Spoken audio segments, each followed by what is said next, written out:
تنزيل الكتاب لا ريب فيه من رب العالمين.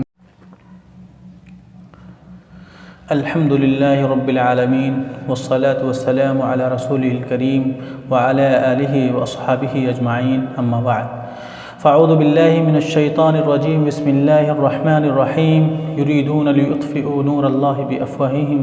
والله متم نوره ولو كره الكافرون. هو الذي أرسل رسوله بالهدى ودين الحق ليظهره على الدين كله ولو كره المشركون. يا أيها الذين آمنوا هل أدلكم على تجارة تنجيكم من عذاب أليم تؤمنون بالله ورسوله وتجاهدون في سبيل الله بأموالكم وأنفسكم ذلكم خير لكم إن كنتم تعلمون. وأخرى تحبونها نصر من الله وفتح قريب وبشر المؤمنين. محترم سامعین، ابھی میں نے آپ کے سامنے سورۃ الصف کی 8 سے 12 آیات کی تلاوت کی ہے. ہم جب بھی انبیائی تاریخ کا بنظر غیر مطالعہ کرتے ہیں تو ہمیں ایک چیز جو بڑی وضاحت کے ساتھ ملتی ہے وہ یہ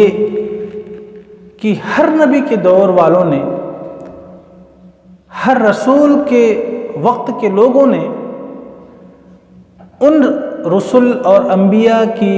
دعوت پر لبیک بڑی آسانی سے نہیں کیا. بڑی مزاحمتوں کا سامنا ان انبیاء و رسل کو کرنا پڑا. ویسے ہی جب رسول اللہ صلی اللہ علیہ وسلم کو اللہ تبارک تعالیٰ نے آخری نبی بنایا اور محمد رسول اللہ صلی اللہ علیہ وسلم نے اپنا یہ پیغام، اسلام کی دعوت، دین حق کی تبلیغ جب اعلانیہ کرنے لگے، لوگوں کو اس کی طرف بلانے لگے کہ اے وہ لوگوں، تم اپنے آبا و اجداد کے مذاہب کو چھوڑ کر ان باطل عقائد و نظریات سے کنارہ کشی اختیار کر لو اور صرف ایک وحدہ لا شریک کی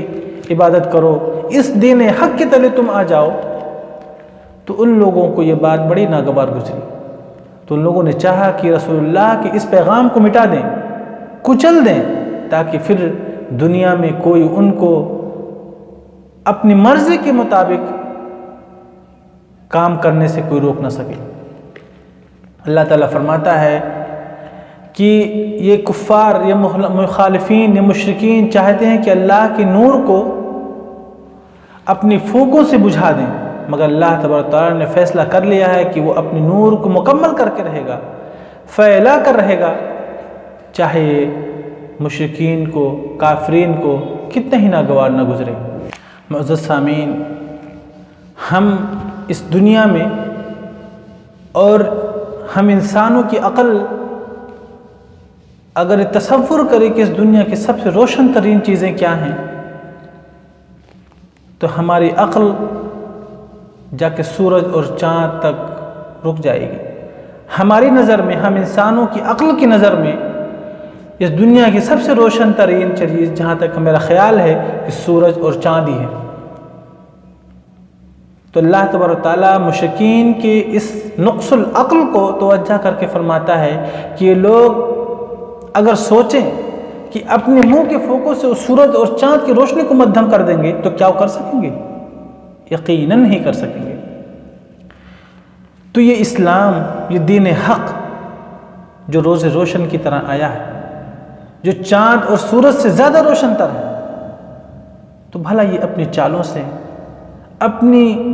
اوچھی حرکتوں سے اس اسلام کو، اس دین حق کو، محمد رسول اللہ صلی اللہ علیہ وسلم کی اس دعوت کو پھیلنے سے کیسے روک سکیں گے؟ اللہ کے اس نور کو پھیلنے سے کیسے روکیں گے؟ اس کے دلائل کو کیسے ختم کر سکتے ہیں؟ یقیناً نہیں ختم کر سکتے ہیں. رسول اللہ صلی اللہ علیہ وسلم فرماتے ہیں کہ میرے لیے مشرق و مغرب کی زمینیں لپیٹ دی گئی ہیں. میری امت کا ملک ان تمام جگہوں تک پہنچے گا جہاں تک رات اور دن پہنچے گی. اور اس قول کی اس پیشین گوئی حرف بحرف ثابت ہوئی. دنیا نے دیکھا کہ وہ اسلام، وہ دعوت اس جزیرہ نمائے عرب سے نکل کر دنیا کے گوشے گوشے میں پھیلا. اور لوگ اس سے سیراب ہو۔ اللہ تعالیٰ فرماتا هو الذی ارسل رسولہ بالہدی ودین الحق لیظہرہ علی الدین کلہ ولو کرہ المشرکون،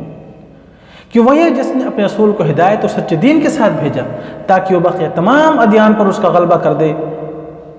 مشرکوں کو چاہے ناخوش ہوں۔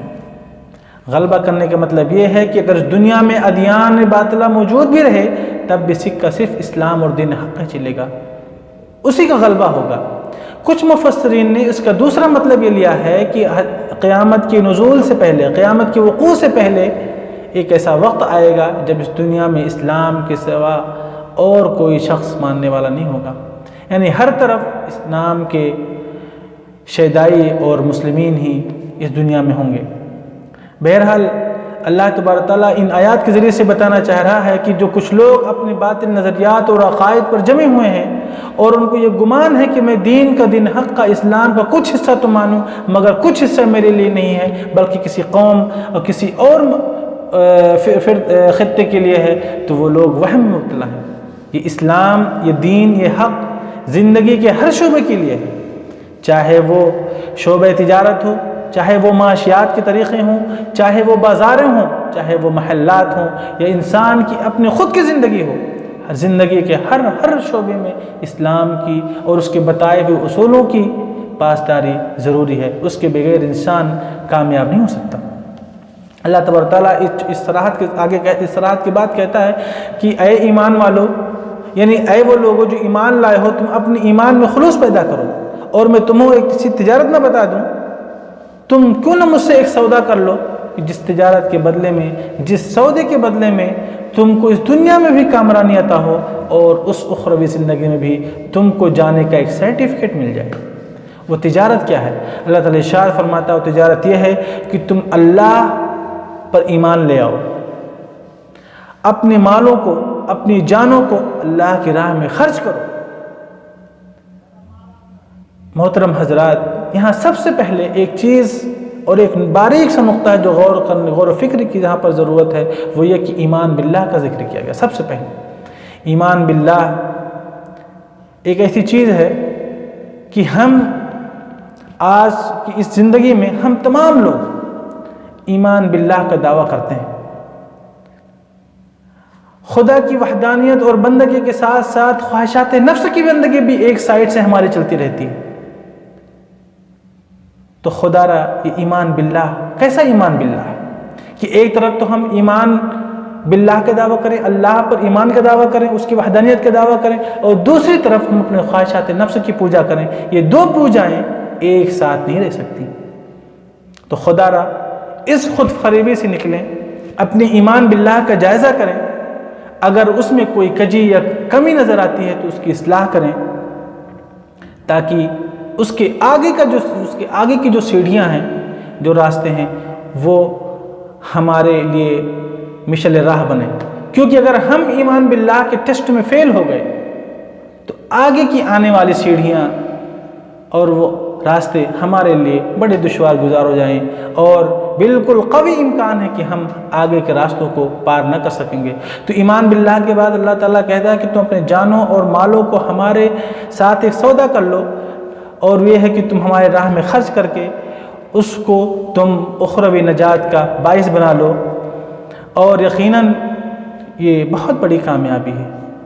جس کا فائدہ یہ ہوگا کہ وہ یغفر لکم ذنوبکم ویدخلکم جنات تجری من تحتها الانہار ومساکن طیبۃ فی جنات عدن ذلک الفوز العظیم۔ اس تجارت کا فائدہ یہ ہوگا کہ تمہارے گناہوں کو اللہ تبارک تعالیٰ معاف کر دے گا، تمہیں ایسے جنت میں داخل کرے گا جس کے نیچے نہریں بہہ رہی ہوں گی، اور تمہیں صاف ستھرے گھروں میں لائے گا، پہنچائے گا جو جنات عدن میں ہوں گی۔ یہی سب سے بڑی کامیابی ہے۔ بھلا ہم سوچیں کہ اس دنیا کا ایک مختصر سا وقفہ، ایک مختصر سرمایہ، کچھ سال زندگی کے اگر ہم اللہ کی راہ میں خرچ کر دیں، یہ جان جو ہمیں مشکل 100 یا 150 سالوں زندگی کے لیے عطا ہوا، یہ اگر ہم اس جان کو اللہ کی راہ میں اگر ضرورت پڑے اس کو ہم قربان کر دیں، ان اموال کو قربان کر دیں، اور اس کے بدلے میں ایک لازوال نعمتوں والی، ایک ہمیشہ ہمیشہ رہنے والی دنیا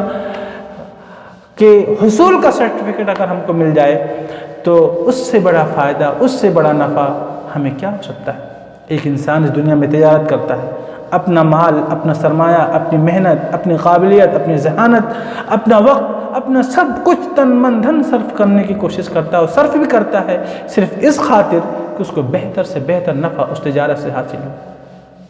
مگر اس نفع کو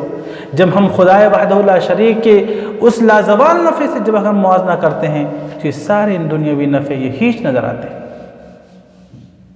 اللہ تعالیٰ کہتا ہے وَأُخْرَى تُحِبُّونَهَا نَصْرٌ مِّنَ اللَّهِ وَفَتْحٌ قَرِيبٌ، مزید ان نعمتوں کے ساتھ ساتھ ایک چیز اور عطا کرے گا جو تمہیں پسند ہے، وہ یہ کہ تم کو اللہ کی مدد حاصل ہوگی، تم کو ایک ایسی فتح حاصل ہوگی جو عنقریب تمہیں حاصل ہوگی۔ دنیا والوں نے دیکھا کہ جب رسول اللہ صلی اللہ علیہ وسلم کی دعوت لوگوں نے قبول کیا، اور رسول اللہ صلی اللہ علیہ وسلم خود اور ان کے صحابہ نے جب اللہ کے بتائے ہوئے ان راستوں پر چلے، اپنے ایمان میں پختگی پیدا کی، اپنے مالوں کو اور اپنی جانوں کے اللہ میں بے درے خرچ کیا، ہماتن مصروف رہے اللہ کی یاد میں اور اللہ کے راستوں میں، تو ان لوگوں نے دنیا میں جو سعادت و کامرانی حاصل کی، فتح مکہ ان کو حاصل ہوا، اور اللہ تبارک و تعالیٰ نے ان کو اخروی زندگی میں کامیابی کی ضمانت دی۔ محترم حضرات، ان آیات سے جو ہم کو ایک چیز سب سے پہلے ابھر کر سامنے ملتی ہے وہ یہ کہ اے مسلمانوں، اللہ تبارک تعالیٰ نے آیات سے تمام مسلمانوں کو، اس دور کے مسلمانوں کو بھی اور قیامت تک بالعموم تمام مسلمانوں سے خطاب کر کے کہتا ہے کہ اے مسلمانوں، جب تم کبھی اسلام کی دعوت اور دین حق کی طرف نکلو گے، اللہ کے راستے میں جاؤ گے، تو تم کو کچھ ایسے راہ کے روڑے ملیں گے، تم کو ایسے مخالفین و معاندین سے سابقہ پڑے گا جو تمہارے راستوں کا کانٹا بنیں گے، جو تم کو اسلام کی دعوت دینے سے روکیں گے، جو تم کو چاہیں گے کہ تم اپنی دعوت اور اپنی انبیائی مشن سے باز آ جاؤ، لیکن اس وقت تمہارا جو نظر اور جو تمہارا رویہ ہونا چاہیے یہ کہ تم اللہ سے مدد حاصل کرو، اللہ پر اپنے ایمان کو پختہ کرو، اپنے مالوں سے، اپنے جانوں سے اس دعوت میں خرچ کرو، تاکہ وہ دعوت جس کی طرف اللہ تعالیٰ بلانا چاہتا ہے اس دعوت میں تم کامیاب ہوگو۔ اور اگر تم نے ایسا نہ کیا تو یقیناً کامیابی تمہارے مقدر میں نہیں ہوگی۔ اگر تم نے اللہ کے بتائے ہوئے راستوں پہ چلا، اپنے جانوں مالوں کو اور اپنے ایمان کو پختگی پیدا کی، تو یقیناً تم کامیاب ہو گئے، اس دنیا میں بھی اور اس زندگی میں بھی جو قیامت کے بعد ہوگی، جو ہمیں ہمیشہ ہوگی، جس کی نعمتیں لازوال ہوں گی۔ اللہ تعالیٰ سے دعا ہے کہ اللہ تعالیٰ ہم سب کو ان اللہ تعالیٰ کے بتائے ہوئے راستوں پر عمل کرنے کی توفیق عطا فرمائے۔ وآخر دعوانا ان الحمدللہ رب العالمین۔